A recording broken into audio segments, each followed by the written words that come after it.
आप सभी को नमस्कार। मैं विशाल कुमार और मेरे YouTube channel computer world education centre में आप सभी का स्वागत है।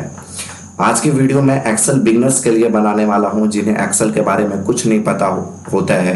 क्योंकि अगर आप कहीं भी काम करने जाओ तो एक्सेल और एमएस वर्ड आपको आना जरूरी है, क्योंकि सारे कैलकुलेशन अर्थमेटिकल हो चाहे लॉजिकल कैलकुलेशन हो, सारे एमएस एक्सेल के अंदर ही परफॉर्म किए जाते हैं। और जिन बिगनर को एक्सेल के बारे में कुछ नहीं पता उनको मैं थ्योरेटिकल और प्रैक्टिकल दोनों तरीके से समझाऊंगा। क्योंकि अगर आप कंप्यूटर के अलग अलग कोर्सेज को करते हैं, जैसे यहाँ पे कुछ कोर्सेज दिया गया, जैसे डीसीए अलग अलग कोर्सेज को करते हैं, तो डीसीए में ही सबसे, अगर DCA diploma in computer application इसका फुल फॉर्म होता है, और इसका सबसे इंपॉर्टेंट पार्ट जो होता है वो एमएस ऑफिस होता है। और एमएस ऑफिस के अंदर ही MS Excel, MS Word, PowerPoint, Groove, InfoPath, बहुत सारे ऐसे सॉफ्टवेयर आते हैं जिसकी मदद से हम काम को करते हैं। लेकिन अगर सबसे इंपॉर्टेंट किसी सॉफ्टवेयर की बात किया जाए तो वो आपका एमएस एक्सेल है। तो चलिए सबसे पहले हम एमएस एक्सेल के थ्योरेटिकल को समझते हैं और इसके बाद फिर हम लैबोरेटरी को समझेंगे। बात हो रही है एमएस ऑफिस एक्सेल 2007 की। एमएस ऑफिस का ये पार्ट है क्योंकि एमएस ऑफिस एक प्रोग्राम है। आपको पता होगा कि एमएस ऑफिस किसका है? दुनिया के सबसे रिचेस्ट पर्सन बिल गेट्स, जो सेकेंड रिचेस्ट पर्सन अभी वर्ल्ड के हैं, उनका एमएस ऑफिस ये कंपनी है और उसी का एक प्रोग्राम है एमएस ऑफिस। और एमएस ऑफिस के अंदर ही हमें पढ़ना है एक्सेल के बारे में। अगर कोई भी पूछे कि एक्सेल किस प्रोग्राम के अंदर रहता है तो आपका आंसर क्या होगा? MS office. और हम लोग एमएस ऑफिस एक्सेल 2007 को पढ़ेंगे। अगर आपका ये क्वेश्चन होगा कि अभी हम 2020 में हैं तो हम 2007 को क्यों पढ़ें? क्योंकि बहुत सारे वर्जन निकाले एमएस ऑफिस ने, लेकिन सबसे सक्सेसफुल वर्जन इसका अगर कोई हुआ तो 2007 है। अभी भी बहुत सारे ऑफिशियल वर्क में आपको एमएस एक्सेल 2007 ही मिलेगा। और अगर 2013 या 16 भी अगर आपको मिलता है तो उसमें कुछ कुछ फीचर्स चेंज हुए हैं, ज़्यादा आपको चेंजिंग नहीं मिलेगा, ज़्यादा परेशानी इसमें होने वाला नहीं है। तो ये एमएस ऑफिस का प्रोग्राम है और एमएस ऑफिस के अंदर हम लोग एमएस एक्सेल के बारे में पढ़ेंगे। सबसे पहले अगर आप एक्सेल पढ़ते हैं तो सबसे पहला क्वेश्चन होता है कि एक्सेल कहते किसे हैं? एक्सेल कहते किसे हैं? यहाँ पे एक शॉर्ट डिफिनेशन आपका लिखा हुआ है, तो इस डिफिनेशन को हम पढ़ते हैं। और अगर आपको ज्यादा जानकारी या लिखना चाहते हैं तो आप स्क्रीनशॉट ले सकते हैं। तो Microsoft office 2007 is a spreadsheet programme. जो माइक्रोसॉफ्ट ऑफिस का एक प्रोग्राम है, एक्सेल एक स्प्रेडशीट प्रोग्राम होता है in which we can calculate any type of calculation. यानी आप एमएस एक्सेल के अंदर किसी भी प्रकार के कैलकुलेशन को परफॉर्म कर सकते हैं। It is a matrix of a row and column. एक रो और कॉलम का एक समूह रहता है। Under this program when we calculate any same calculation then only one calculation will be created and other already calculate with drag. इसमें अगर एक कैलकुलेशन को आप करते हैं, जैसे आप राम श्याम दो पर्सन हैं, अगर राम का आपको 2+5 को जोड़ते हैं और अगर श्याम 4+4 है नीचे, तो सिर्फ आपको एक कैलकुलेशन को परफॉर्म करना है। और इसके बाद आप ड्रैग मेथड से, ड्रैग क्या होता है कि किसी भी चीज को पकड़कर खींचना क्या कहलाता है? ड्रैगिंग एंड ड्रॉपिंग कहलाता है। तो आप उसे कर सकते हैं। तो बेसिकली अगर आपसे डिफिनेशन पूछा जाए कि what is the MS Excel, तो आपको सिंपल सा बोलना है कि एमएस एक्सेल एक इलेक्ट्रॉनिक स्प्रेडशीट प्रोग्राम है जिसमें किसी भी प्रकार के कैलकुलेशन को हम क्या करते हैं? परफॉर्म करते हैं। प्रॉपर डिफिनेशन आपको यही बोलना है कि एमएस एक्सेल एक इलेक्ट्रॉनिक स्प्रेडशीट प्रोग्राम है जिसमें हम लोग किसी भी प्रकार के कैलकुलेशन को परफॉर्म करते हैं। चलिए हम अब नीचे आते हैं कि इसके क्या क्या दिए हुए हैं। वैल्यू और नंबर के बारे में दिया हुआ है। Then formula will already calculate. अगर आप एक फॉर्मूला ऊपर लगाते हैं तो अगर उसमें कोई चेंजिंग करते हैं, जैसे मैंने श्याम को रखा 4+4, अगर उसके कैलकुलेशन को हमने चेंज किया 2+4, तो ऑटोमेटिक वो क्या कर लेगा? चेंज कर लेगा। फिर से आपको वो करने की जरूरत नहीं है। इसके बाद है दिया हुआ extension code of MS Excel. तो जो एमएस एक्सेल का एक्सटेंशन कोड होता है वो .xlsx होता है। .xlsx होता है। तो सबसे पहले आपको जानना होगा कि एक्सटेंशन कोड कहते किसके हैं। जितने भी एप्लीकेशन होते हैं उनके एक्सटेंशन कोड होते हैं, और नोटपैड का, वर्डपैड का, अलग अलग हर चीज का एक्सटेंशन कोड होता है। नोटपैड का .txt, वर्डपैड का .rtf होता है, एमएस वर्ड का .docx होता है, पेंट का .png होता है, उसी तरीके से एक्सेल का .xlsx होता है। तो सबसे पहले ये जानना होगा आपको कि आखिर एक्सटेंशन कोड कहते किसे हैं। तो हम सिंपल सा एक डिफिनेशन देंगे जिसकी मदद से आप आसानी से एक्सटेंशन कोड को आप समझ सकते हैं। एक बहुत ही ठेठ लैंग्वेज में जो डिफिनेशन कहा जाता है वैसा मैं डिफिनेशन आप सबको दूंगा। जैसे हम लोग किसी भी धर्म से बिलोंग करें, हर धर्म के अंदर एक जाति होती है और हर जाति का एक टाइटल होता है।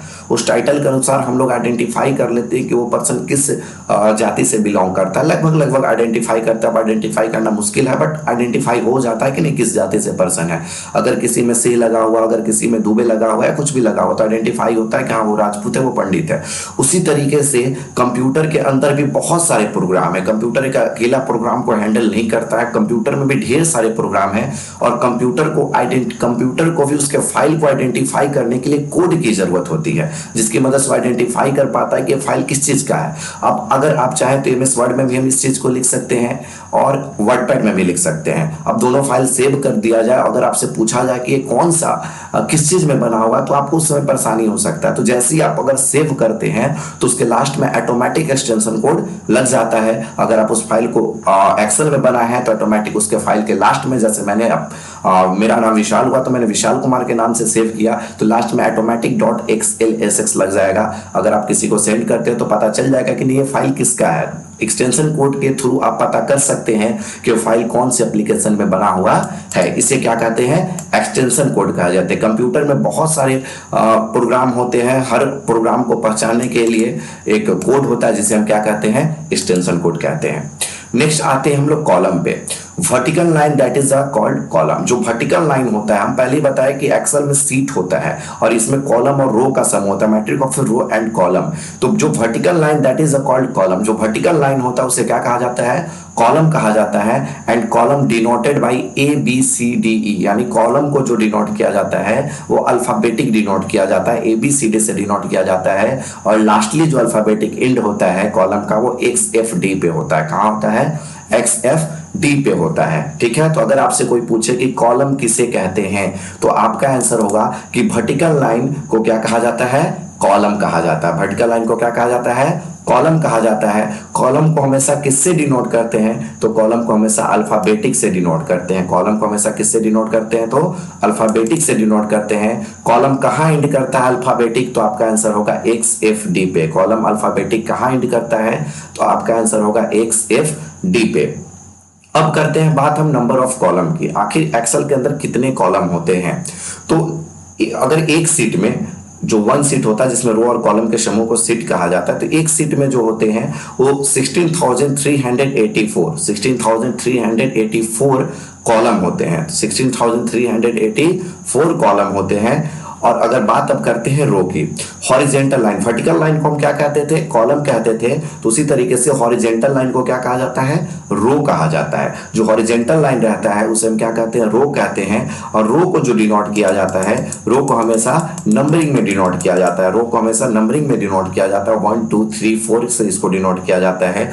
और रो की टोटल संख्या जो होती है वो 10,48,576 होता है। बहुत इंपॉर्टेंट चीज है, आप इस चीज को लिख लें। बहुत इंपॉर्टेंट चीज है कि रो और कॉलम की संख्या कितनी होती है, तो आपके कॉलम की संख्या 16,384 होता है और जो रो की संख्या होती है वो 10,48,576 होता है। इस चीज को ध्यान से देख लें। और मैं पिक्चर को जूम कर दे रहा हूं जिससे आपको देखने में क्या हो, मदद हो, तो इस चीज को ध्यान से देखना है। वर्टिकल लाइन को हम क्या कहेंगे, कॉलम कहेंगे।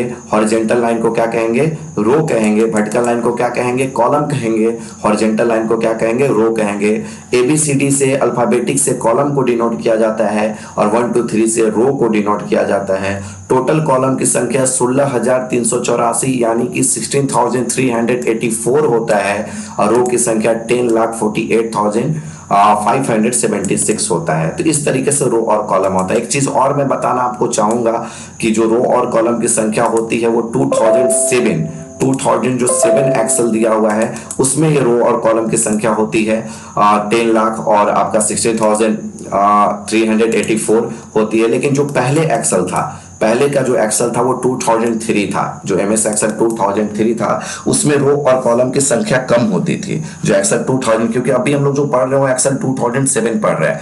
अगर आपसे कोई पूछे 2007 में 2010, 13 या 16 जो भी हो, तो आपका आंसर सेम होना चाहिए, क्योंकि उसमें सेम होगा। ऐसा नहीं कि इसमें कॉलम और रो ज्यादा हो जाएगा, कम हो जाएगा। 2010 या 13 जो भी है वर्जन उसका अगर पूछे तो सेम होगा, कॉलम और रो भी क्या होगा आपका, सेम होगा। लेकिन बात जब 2007 से पहले MS एक्सेल 2003 चलता था, जिसमें रो और कॉलम की संख्या क्या थी, कम थी। उसमें जो कॉलम का संख्या था वो 256 था।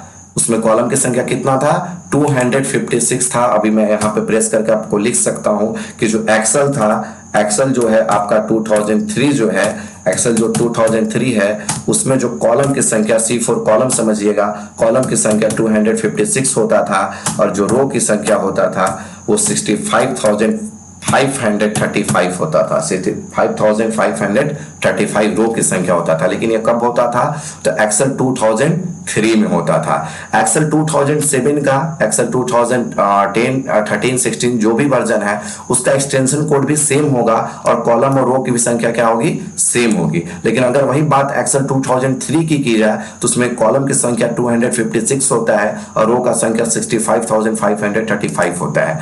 अब इसके एक्सटेंशन कोड में भी चेंजिंग है, इस चीज को समझना होगा। जो हमने MS Excel 2007 का एक्सटेंशन कोड पढ़ा, उसका एक्सटेंशन कोड .xlsx था। क्या था? तो .xlsx था। लेकिन इसका जो 2000 का जो वर्जन है उसका जो आपका जो एक्सटेंशन कोड था वो थोड़ा सा डिफरेंट था, ज्यादा डिफरेंट नहीं था, बस थोड़ा सा डिफरेंट था, क्योंकि इसके एक्सटेंशन कोड और इसके एक्सटेंशन कोड में थोड़ा सा अंतर था। ये जो एक्सेल 2003 है उसका एक्सटेंशन कोड .xls था। क्या था? XLS था इसका एक्सटेंशन को, वो 2000। ये बहुत इंपॉर्टेंट चीज, इस चीज को आप ध्यान रख सकते हैं। अगर आपसे कोई पूछे कि कितना कॉलम और कितना रो होता है एक्सेल के अंदर, तो आप पूछ भी सकते हैं उससे सवाल कि 2003 का बताना या उसके आगे वर्जन का बताना है। तो 2000 अगर 3 का बोलता है तो आपका आंसर ये रहेगा। अगर 2007 या उसके बाद का कोई भी वर्जन बोलता है तो आपको रो और कॉलम का संख्या आपको 10 लाख और वही 16,384 ही बताना है। ठीक है, अब आते हैं नीचे।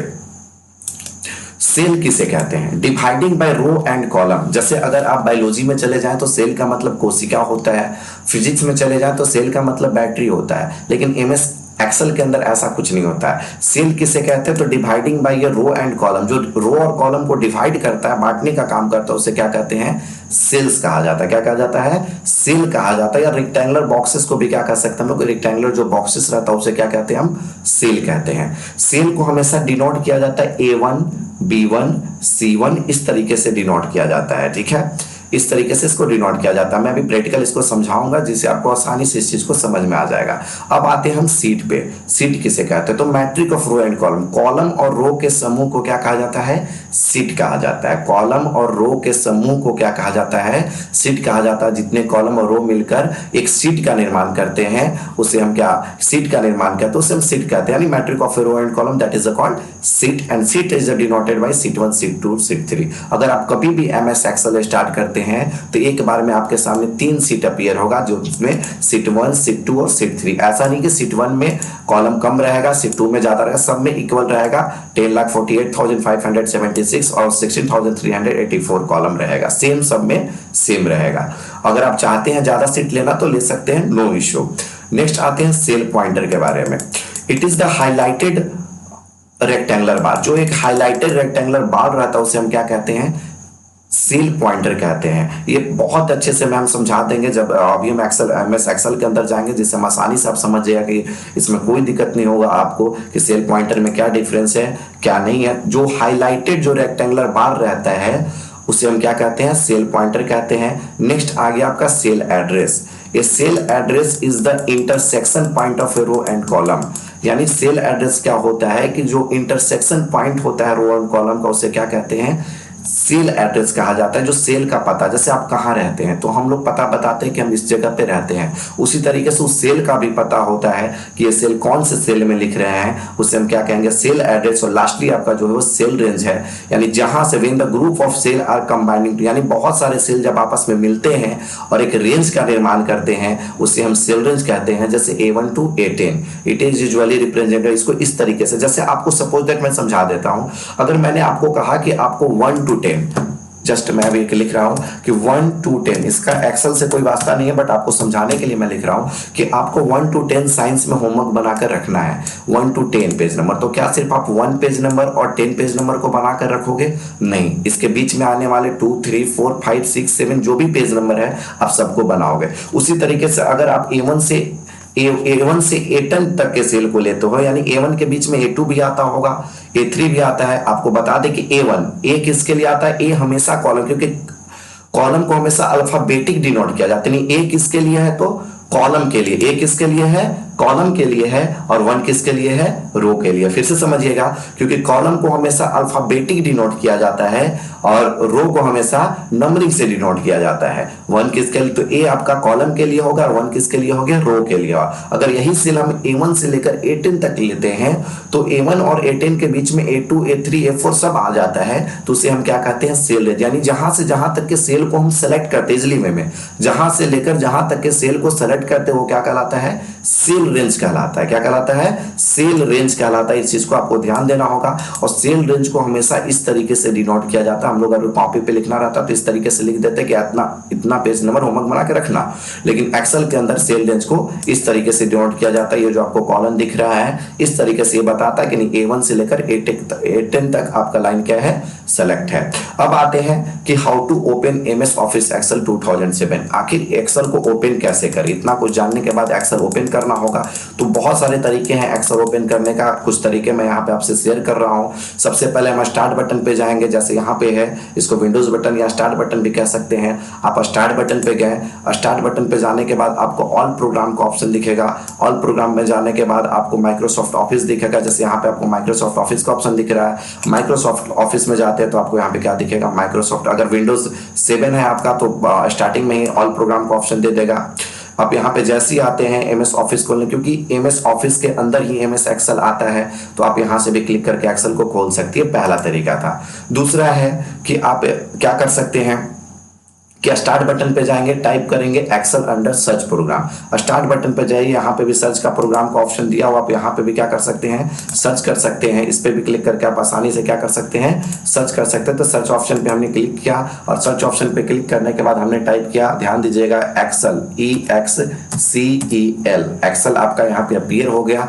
माइक्रोसॉफ्ट ऑफिस एक्सेल, आप इस पे क्लिक करके डबल क्लिक करके सिंगल क्लिक करके आप इस ऑप्शन को ओपन कर सकते हैं। सेकेंड जो है एक और चीज में बता दे रहा हूं जो इसमें मेंशन नहीं किया हुआ है कि विंडोज प्लस आर, शायद आप लोग को अगर पता होगा तो बहुत बेटर है कि विंडोज बटन को अगर आप दबाते हैं, विंडोज प्लस आर को दबाते हैं जब, तो उससे एक रन कमांड खुलता है। क्या खुलता है विंडोज प्लस आर से, तो विंडोज प्लस आर से एक रन कमांड खुलता है। और रन कमांड खोलने के बाद भी COMD हमने शॉर्ट में लिख दिया। रन कमांड खोलने के बाद भी अगर आप एक्सेल टाइप करते तो मैंने विंडोज बटन को दबाया और R बटन को दबाया और यहाँ पे हमने एक्सेल लिखा और जैसे ही ओके करते तो एक्सेल हमारा क्या हो जाता है ओपन हो जाता है। तो हम लोग अलग अलग तरीके से एक्सेल को क्या कर सकते हैं ओपन कर सकते हैं। ठीक है, आप स्टार्ट बटन पे जाकर ऑल प्रोग्राम पे जाकर माइक्रोसॉफ्ट ऑफिस में जाकर एक्सेल को ओपन कर सकते हैं। दूसरा विंडोज प्लस R दबाकर रन कमांड खोलकर आप एक्सेल लिख सकते हैं। तीसरा जो है आप सर्च बटन में भी जाकर एक्सेल को लिख सकते हैं। अब हमारे सामने एक्सेल क्या हो गया, ये अपीयर हो गया, एक्सेल हमारे सामने आ गया। अब मैं ब्रीफली हर चीज को मैं डिफाइन करने वाला हूं। अब ध्यान से देखिएगा कि किसे हम क्या कहते हैं। ये जो ऊपर वाला एरिया होता है इसे हम टाइटल बार कहते हैं। अगर आपसे कोई पूछेगा कि कौन सा एप्लीकेशन खुला होगा तो आपका आंसर होगा माइक्रोसॉफ्ट एक्सेल। तो ये ऊपर वाले एरिया को ये टाइटल बार कहते हैं। हम ब्रीफली इसका वीडियो आपको बनाएंगे स्पेशली इस चीज के बारे में। आज हम इस चीज को समझेंगे, ठीक है, जिससे हम आसानी से समझ। ये होम इंसर्ट जो पेज लेआउट फार्मूला ये सब सारे टैब हो गए। ये यहाँ से लेकर यहाँ तक जो भी होता है वो रिबन होता है और इन्हीं रिबन को ग्रुप में बांटा जाता है। जैसे ये क्लिपबोर्ड ग्रुप हो गया, फॉन्ट ग्रुप हो गया, अलाइनमेंट ग्रुप हो गया। अगर आपसे कोई पूछे होम क्या है तो टैब है, इंसर्ट क्या है तो टैब है, पेज लेआउट क्या है तो टैब है। ठीक है, और ये टाइटल बार ऊपर वाले एरिया को बोलते हैं, नीचे वाले को टास्क बार बोलते हैं। ठीक है, और अब आते हैं बेसिकली हम लोग एक्शन कर। ये आपका ऑफिस बटन होता है जिसमें न्यू ओपन सेव का ऑप्शन दिया रहता है। तो सबसे पहले बात हमने की थी रो और कॉलम की। एक्सेल के अंदर बात की थी कॉलम के और रो की। तो ये जो है हम बताए थे कि ABCD इस तरीके से डिनोट किया हुआ ABCD। तो हमेशा कॉलम को अल्फाबेटिक डिनोट किया जाता है। यानी ये जो आपका अगर आप इस तरीके से सेलेक्ट करते हैं, आप चाहते तो माउस का लेफ्ट बटन दबाकर क्लिक करके इस तरीके से सेलेक्ट कर सकते हैं, और नहीं तो शिफ्ट बटन के साथ आप down arrow, left arrow, right arrow जिस बटन की मदद के साथ आप चारों तरफ सेलेक्ट कर सकते हैं। तो हमने लेफ्ट बटन को प्रेस किया और पकड़ कर खींचा। तो हमने सेलेक्ट किसे किया है, कॉलम को कि रो को? तो पहले बता दिया कि वर्टिकल लाइन को, ये वर्टिकल लाइन है, सीधी रेखा जिसको हम लोग कहते हैं। तो वर्टिकल लाइन को हम क्या कहते हैं, कॉलम कहते हैं। वर्टिकल लाइन को क्या कहते हैं, कॉलम कहते हैं। तो ए यहां से रो तक ये कॉलम हो गया, ये एक मेरा कॉलम हो गया, सी मेरा कॉलम हो गया, डी मेरा कॉलम हो गया। तो इस तरीके से वर्टिकल लाइन को हम क्या कहते हैं, कॉलम कहते हैं। ठीक है, अब आते हैं रो में। अगर आप इस तरीके से हमने सेलेक्ट किया तो हमने कौन से रो को सेलेक्ट किया, तो सेकेंड रो को सेलेक्ट किया। किसको सेलेक्ट किया हमने, तो सेकेंड रो को सेलेक्ट किया। तो अगर हम हॉरिजेंटल किसी चीज को सेलेक्ट करते हैं तो क्या होता है, रो होता है। यानी वर्टिकल लाइन को हम कॉलम कहते हैं, हॉरिजेंटल लाइन को क्या कहते हैं, रो कहते हैं। वर्टिकल लाइन को कॉलम कहते हैं और हॉरिजेंटल लाइन को क्या कहते हैं, रो कहते हैं। कॉलम की संख्या हमने आपको बताई कि कॉलम का संख्या जो होता है वो 16,384 होता है, 16,384। अगर आपको कोई कहता है कि आप कैसे प्रूफ करोगे कि 16,384 होता है, अल्फाबेटिकली कहाँ एंड करता है कॉलम, तो कॉलम जो अल्फाबेटिकली, कॉलम को हमेशा ABCD से डिनोट किया जाता है, और कॉलम जो एंड करता है, अब चीज को ध्यान से देखना है कि कॉलम जो एंड करता है अल्फाबेटिकली, इस चीज में मेंशन हमने किया था कि कॉलम जो अल्फाबेटिकली एंड करता है। मैं थोड़ा सा बैक में जाना चाहूंगा जिससे आपको थ्योरी वाइज मैं आपको थ्योरेटिकल समझा सकूं, जिससे आपको आसानी हो। तो यहाँ पे दिया हुआ है कि जो कॉलम होता है अल्फाबेटिकली, वर्टिकल लाइन को तो कॉलम कहते हैं और कॉलम ABCD से डिनोट किया जाता है। आपको पता चल गया कॉलम की संख्या कितनी होती है, 16,384। ठीक है, और ये अल्फाबेटिकली कहाँ पे एंड करती है, XFD पे। तो चलिए इस चीज को देखते हैं। आप यहाँ पे गए और ये ABCD, अगर आप यहाँ से बढ़ाना स्टार्ट अगर आप करते हैं तो बहुत मुश्किल है XFD तक, 16,000 जाते जाते सुबह हो जाएगा, आपको पहुंचते पहुंचते बहुत टाइम लगेगा। आप कैसे प्रूफ कीजिएगा कि नहीं कि कॉलम XFD पे डिनोट करता है, तो आप आसानी से इस चीज को क्या कर सकते हैं, आपको बटन जो प्रेस करना है, आपको कंट्रोल के साथ आपको एरो का यूज करना है। अगर लेफ्ट में आना है तो लेफ्ट एरो में, और राइट में जाना है तो राइट एरो का आपको क्या करना है, प्रेस करना। तो हमें राइट साइड में जाना है, इसलिए हम कंट्रोल बटन को दबाएंगे और राइट बटन को दबाएंगे। कंट्रोल के साथ हम राइट एरो को दबाएंगे तो यहाँ पे बता दिया कि अल्फाबेटिकली कहाँ एंड करता है, तो XFD पे एंड करता है। कहाँ पे एंड करता है, तो XFD पे एंड करता है। फिर वापस आना होगा तो हम कंट्रोल के साथ हम लोग लेफ्ट एरो को दबाएंगे। कंट्रोल के साथ जैसे ही लेफ्ट एरो को दबाते हैं तो फिर से हम उस पोजीशन पे जा सकते हैं। तो अगर आप किसी को प्रूफ करना होगा तो आप आसानी से प्रूफ कर सकते हैं कि कंट्रोल के साथ हम लोग अगर राइट एरो को दबाएं तो अल्फाबेटिकली कॉलम XFD पे एंड करता है, और कंट्रोल के साथ अगर लेफ्ट बटन को दबाएं तो फिर से हम उसी पोजीशन पे आ जाते हैं। लेकिन अगर यहाँ पे कहीं नहीं लिख रहा है कि 16,000 यानी 16,384 होता है, इस चीज को आप कैसे प्रूफ कीजिएगा, तो बहुत सिंपली वे में आप इस चीज को प्रूफ कर सकते हैं जो हम बता रहे हैं। जैसे अगर आपको पार्टिकुलर कॉलम सेलेक्ट करना है तो आपने इस तरीके से सेलेक्ट कर लिया, ओके, लेफ्ट बटन को दबाया। अगर कोई कहेगा कि पूरा ए कॉलम आपको सेलेक्ट कर लेना है तो आपको क्या करना है कि ए पर आकर और आपको क्लिक कर लेना है। ये पूरा कॉलम ए आखिर तक क्या हो गया, सेलेक्ट हो गया। जहां तक ये 10 लाख तक गया होगा, 16,384 तक गया होगा, वहां तक ये क्या हो गया, सेलेक्ट हो गया। ठीक है, तो इस तरीके से पूरा सिलेक्शन हो जाता है। अगर उसी तरीके से अगर आपको रो को करना होगा, रो पार्टिकुलर करना है तो आप इस तरीके से कर सकते हैं। अगर आप शिफ्ट दबा के करना चाहते हैं तो शिफ्ट के साथ एरो का भी यूज करके आप सेलेक्ट कर सकते हैं। लेकिन अगर आपको पार्टिकुलर नहीं, पूरा का पूरा, अगर कोई कहेगा कि रो को सेलेक्ट कर दीजिए, कोई बोलेगा 6 वाले रो को पूरा सेलेक्ट कीजिए, तो आपको 6 वाले रो पे आकर क्या करना है, क्लिक करना है, तो पूरा क्या हो जाएगा, सेलेक्ट हो जाएगा। चलिए अब आते हैं कि कैसे प्रूफ करें। तो आपको इसमें 1 लिखना है, फर्स्ट रो में इसमें क्या लिखना है, आपको 1 लिखना है। और 1 लिखने के बाद आपको क्या करना है कि जो पहला रो है आपका, उस पर आपको क्या कर देना है, क्लिक कर देना है। क्लिक करने के बाद आपको यहाँ पे जाइएगा तो एक आपको ऑप्शन मिलेगा फिल का, और फिल को जैसे ही आप ओपन करते हैं तो ऑप्शन आएगा सीरीज का। किसका ऑप्शन आएगा, सीरीज का आएगा। और सीरीज में जैसे ही आप क्लिक करते हैं तो यहाँ पे बस एक ओके ऑप्शन पे क्लिक करना है। जैसे ही आप ओके ऑप्शन पे क्लिक करते हैं तो आप यहाँ आ जाइए, इसको स्टेटस बार कहते हैं, जो स्टेटस को शो करता है। देखिए यहाँ पे काउंट नंबर शो कर रहा है कि कितना है, तो 16,384। तो आप प्रूफ कर सकते हैं कि नहीं, कॉलम की जो संख्या होती है वो 16,384 होती है। कितना होती है, 16,384 होता है। तो इस तरीके से आसानी से आप कॉलम को प्रूफ कर सकते हैं। मैं Ctrl+Z दबाकर अंडू ऑप्शन का यूज कर रहा हूं।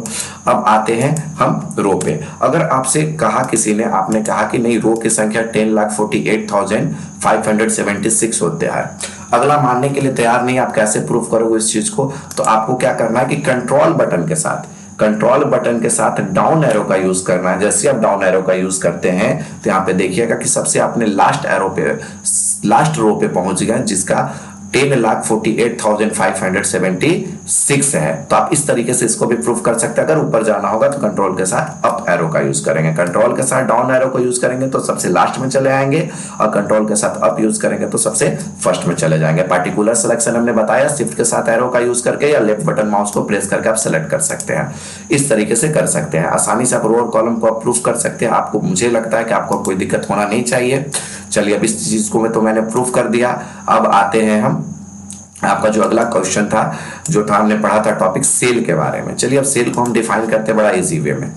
अब ये जो है सेल, ये जो बॉक्सेस आपको नजर आ रहा है, ये बॉक्सेस अलग अलग बॉक्सेस, ये जानते होंगे कि एक्सेल के अंदर आपको कोई प्लेन सीट नजर नहीं आ रहा है, प्लेन सीट नजर नहीं आ रहा है जैसे एमएस वर्ड के अंदर आता था। तो ये सारे जो रेक्टेंगुलर बॉक्सेस बने हुए, जितने भी बॉक्सेस बने हुए हैं, उन्हें क्या कहा जाता है? सेल कहा जाता है। तो सिंपल सा डिफिनेशन बोल सकते हैं कि रेक्टेंगुलर बॉक्सेस को सेल कहा जाता है, या जो रो और कॉलम को डिवाइड करने का काम करते हैं उन्हें हम क्या कहते हैं? सेल कहते हैं। तो आप इजीली समझ गए होंगे, ये सेल है, ये सेल है, ये जो जितने भी बॉक्सेस बने हुए हैं वो सब क्या है? सेल बने हुए हैं। क्या बने हुए हैं? ये सब सेल है। रेक्टेंगुलर बॉक्सेस को क्या कहा जाता है? सेल कहा जाता है। नेक्स्ट आते हैं, जो दिया हुआ है सेल के बाद नेक्स्ट जो दिया हुआ sheet, matrix of a row and column that is called sheet. यानी जो रो और कॉलम के समूह को क्या कहा जाता है? सीट कहा जाता है। इसको सीट 1 और सीट 2 सीट 3 से क्या किया जाता है? डिनोट किया जाता है। तो यहाँ पे आते हैं, ये सारे जो है वो रो और कॉलम मिलकर ही एक सीट का निर्माण करते हैं। ये जितने रो आपके बने हुए हैं ये मिलकर ही सीट का निर्माण करते हैं। एक रो में, एक सीट में सेम रो और सेम कॉलम आपका 10,16,000 ही रहता है। ये सीट 1 सीट 2, आप यहाँ से चाहे तो सीट को बढ़ा भी सकते हैं, सीट 1 सीट 2 सीट 3 इस तरीके से। तो सीट 1 में भी सेम कॉलम होगा, सीट 2 में भी सेम कॉलम, सीट 3 में same column, same row, same रहता है इस तरीके से। यानी ये जो पूरा आपका यहाँ से यहाँ तक नजर आ रहा है, जो पूरा है उससे हम क्या कहेंगे? सीट कहेंगे। सीट 1 मेरा हो गया, सीट 2 होगा, और ये मेरा क्या हो गया? सीट 3 हो गया। तो इसे हम क्या कहेंगे? सीट कहेंगे। रो और कॉलम के समूह को क्या कहा जाता है? सीट कहा जाता है। अब नेक्स्ट आते हैं, अगला जो दिया वो सेल पॉइंटर दिया हुआ है। It is the highlighted rectangular bar. It is the highlighted rectangular bar. जो रेक्टेंगुलर बार हाईलाइटेड होता है उसे हम लोग सेल कहते हैं। इसमें तो बहुत सारे सेल हैं, इसमें क्या है? बहुत सारे सेल बने हुए हैं। लेकिन अगर आपसे पूछा जाए कि अभी मैंने इसमें 5 लिखा, क्या लिखा? 5 लिखा, तो इसमें हाईलाइट कौन है? ये देखिए कि ब्लैक कलर का, इस तरीके का कि ब्लैक कलर का ये निशान इंडिकेट कर रहा है कि अगर हम चाहें कि लिखना हम यहाँ स्टार्ट करें, अगर पॉसिबल है तो अगर प्रेस करेंगे तो वहां लिखना स्टार्ट नहीं होगा, क्योंकि सेल मेरा हाईलाइट जो है वो यहाँ किया हुआ है। यानी जहां आपका सेल हाईलाइट, आप जहां अगर लिखना होगा तो आपको जाकर वहां पे सेल को ले जाना होगा, तभी आप जाकर लिख सकते हैं। अगर आप चाहें यहां लिखना तो यहां पे आकर आपको लेफ्ट बटन प्रेस करना होगा या एरो की मदद से आना होगा। तो ये ब्लैक कलर का इंडिकेट कर रहा है, यानी आप लिखना स्टार्ट करिएगा तो इसी सेल के अंदर लिखाना स्टार्ट होगा। तो इसी सेल को हम क्या कहते हैं? सेल पॉइंटर या हाईलाइटेड सेल के नाम से भी जाना जाता है। सेल पॉइंटर या हाईलाइटेड सेल के भी नाम से जाना जाता है। इस चीज को आपको ध्यान देना। जिस सेल के अंदर हम लिखना स्टार्ट करेंगे, सारे सेल हैं, रेक्टेंगुलर बॉक्सेस को सेल कहा जाता है, और जिस सेल के अंदर हम लिखना स्टार्ट करते हैं वो सेल हमारा क्या होता है? तो हाईलाइटेड सेल होता है या सेल पॉइंटर के नाम से जाना जाता है। समझ गए इस बात को? नेक्स्ट आते हैं, नेक्स्ट आने के बाद जो अगला टॉपिक दिया हुआ है वो है आपका सेल पॉइंटर। सेल पॉइंटर हमने बता दिया। और सेल एड्रेस, सेल एड्रेस का मतलब सेल का पता। Cell address is the intersection point of row and column. बहुत इजी चीज है, A1, और इस तरीके से डिनोट किया गया है। जैसे अगर हम आपसे पूछे, जैसे देन अगर मैंने इसे इरेज कर दिया, इरेज करने के बाद मैंने इसके अंदर 5 लिखा, सपोज दैट हमने क्या लिखा? 5 लिखा। अगर हम आपसे पूछते हैं कि 5 कहाँ लिखा गया है, तो आप क्या बोलोगे? सीट पे लिखा गया है। 5 कहाँ लिखा गया भाई? तो सीट पे लिखा गया। तो सीट तो बहुत बड़ा है, कहाँ लिखा गया? तो उसके एड्रेस को बताना होगा। अगर जैसे मैं रहता हूँ बिहार में, औरंगाबाद में रहता हूँ, तो अगर मैं मुझसे कोई पूछेगा आप कहाँ रहते हो, तो औरंगाबाद में। तो औरंगाबाद तो बहुत बड़ा है, तो आपको एक प्रॉपर बताना पड़ेगा, नहीं मैं इस मोहल्ले में रहता हूँ, इस गली में रहता हूँ। उसी तरीके से इसका भी एक पता होता है, हर पर्सन का एक एड्रेस होता है जिसके नाम से लोग जानते हैं उसे। उसी तरीके से इसके पता, अगर आपसे कोई पूछता है ये 5 कहाँ लिखा हुआ है, तो सबसे पहले हम कॉलम पे फोकस करेंगे। तो कॉलम वर्टिकल लाइन, तो कॉलम कौन से कॉलम में लिखा गया है? ये बी में लिखा गया। ध्यान दीजिएगा, ये कौन से कॉलम में लिखा गया है? तो बी में लिखा गया है। अगर रो नंबर पे ध्यान देते, रो नंबर कितने पे लिखा गया है, तो 4 में लिखा गया है। तो इसका जो सेल एड्रेस हो जाएगा, यहाँ पे मैं लिखना चाहूंगा, इसका जो सेल एड्रेस होगा वो क्या हो जाएगा, B4 हो जाएगा। B4 क्या हो जाएगा, B4 कैसे हो जाएगा, फिर से मैं समझा रहा हूं। ये हाईलाइटेड सेल है, पहला चीज है जिसमें हमने लिखा है। ये जो कॉलम नंबर, उसमें देखेंगे कि वो कौन से कॉलम में लिखा गया, तो कॉलम नंबर बी में लिखा हुआ है और रो नंबर कितने में लिखा हुआ है, 4 में लिखा हुआ है। तो कॉलम नंबर बी, तो कॉलम को हमेशा ABCD से डिनोट किया जाता है, रो को हमेशा 1 2 3 4 से डिनोट किया जाता है। तो कॉलम नंबर बी में और रो नंबर कितने में, 4 में। तो ये जो B4 हो गया, ये इसका क्या हो गया, सेल एड्रेस। तो कोई पूछेगा अगर आपसे कि 5 कहां लिखा गया है, तो आपका आंसर होगा B4। क्या हो जाएगा आपका आंसर, B4। तो B4 क्यों, B किसके लिए, तो B कॉलम के लिए और 4 किसके लिए, तो रो के लिए। इस तरीके से आप सेल एड्रेस को लिखा है। आप एक सेल एड्रेस आप कमेंट सेक्शन में जरूर करें। अगर मैंने 89 लिखा है तो इसका सेल एड्रेस क्या होगा, कमेंट सेक्शन में बिल्कुल इस चीज को लिखें कि इसका सेल एड्रेस क्या होगा। सबसे पहले हम कॉलम को देखेंगे, कौन से कॉलम में लिखा गया है, तो J में लिखा गया है। और रो अगर इस तरीके से देखते हैं तो रो कितने में लिखा गया है, तो 10 में लिखा गया है। तो जो इसका सेल एड्रेस हो जाएगा वो क्या हो जाएगा, आपका J10 हो जाएगा। क्या हो जाएगा, सेल एड्रेस का J10 हो जाएगा। इस तरीके से हम लोग सेल एड्रेस को करते हैं। सेल एड्रेस के बाद जो अगला दिया वो आपका सेल रेंज दिया, इस चीज को ध्यान से देखना है। क्या दिया हुआ, सेल रेंज। सेल रेंज का क्या डिफिनेशन था कि when the group of cell are combined together, अगर बहुत सारे जो ग्रुप सेल के रहते हैं जो आपस में जुड़ते हैं, एक रेंज बनाते हैं, उससे सेल रेंज कहलाते हैं।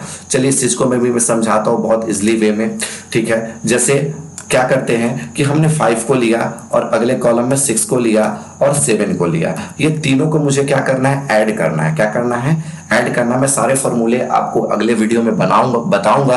तो इस चीज को हमें ऐड करना है। तो हमें ऐड कहां से कहां तक करना है, इस चीज को समझना है। उसी तरीके से जैसे हमको 1 से लेकर 10 पेज तक बनाना है, तो सिर्फ 1 और 10 पेज को नहीं बनाना है, हमें 2 को भी बनाना है, 3 को भी बनाना है, 4 को भी बनाना है। इस चीज को ध्यान देना है। तो अगर हमको 5 6 7 को जोड़ना है तो इसके सेल एड्रेस को सबसे पहले हम लिखते हैं। हम सबसे पहले सेल एड्रेस को लिखते हैं। आप बताइए सबसे पहले इसका सेल एड्रेस, मैंने यहां लिखना है सेल एड्रेस, ठीक है। तो ये 5 कौन से में है, तो 5 कौन से कॉलम में है, बी में है, ठीक है। कौन से कॉलम में है, बी में है। और रो नंबर कितने में है, तो 10 में है। तो सबसे पहला जो इसका सेल एड्रेस हुआ वो सपोज दैट हमने लिखा इक्वल टू, और क्या लिखा है यहाँ पे, B10। क्या लिखा, B10। ओके, देखिए ये सेलेक्ट हो गया यहाँ पे, ये क्या हो गया, B10, क्योंकि कॉलम नंबर बी और रो नंबर कितना था, 10, B10। आप कहीं भी ऐड कर सकते हैं, ऐसा नहीं कि ये है तो इसके सामने ही ऐड करेंगे। अगर आपको कंफ्यूजन है तो कोई बात नहीं, मैं इसके सामने ही ऐड करके दिखा दे रहा हूं आपको। इक्वल टू हमने दिया क्योंकि एक्सेल के अंदर आप कोई भी फॉर्मूला अप्लाई करें, ये चीज ध्यान देना है आपको कि एक्सेल के अंदर कोई भी फॉर्मूला अप्लाई करेंगे तो आपको इक्वल देना ही पड़ेगा। विदाउट इक्वल आप एक्सेल के अंदर फॉर्मूला अप्लाई नहीं कर सकते हैं, इसलिए मैंने इक्वल को ऑप्शन को दिया। मेरा भी मेन मोटो फॉर्मूला बताना नहीं, आपको सेल रेंज समझाना है। इक्वल का दिया और इक्वल देने के बाद हमको ऐड किसे किसे करना है, इस चीज को ध्यान देना है। तो सबसे पहले हमें करना है B10 को। तो हम यहाँ पे टाइप भी कर सकते हैं, नहीं तो इस सेल पे जाकर क्लिक भी कर सकते हैं। जैसे आप सेल पे क्लिक करते हैं तो ऑटोमेटिक ये क्या करता है, ले लेता है। यानी B10 को हमें लेना है और फिर किसे ऐड करना है, तो हमने प्लस का साइन दिया। फिर हमें ऐड करना है C10 को, B10 को ऐड करना था, फिर हमें C10 को ऐड करना है, फिर प्लस का साइन देते हैं हम, और फिर हमें किसे ऐड करना है, तो D10 को ऐड करना है। और जैसे ही आप, यानी कि मेरा जो सेल रेंज है वो कहां से कहां तक है, तो B10 से लेकर D10 तक, यानी इसके बीच में D10 भी आ जाएगा, समझिए C10 भी आ जाएगा। B10 से लेकर D10 तक मेरा क्या है, सेल रेंज है। तो हम लोग लिख सकते हैं B10 to D10। तो B10 to D10 हम जैसे लिखेंगे तो ऑटोमेटिक उसमें C10 आ जाएगा।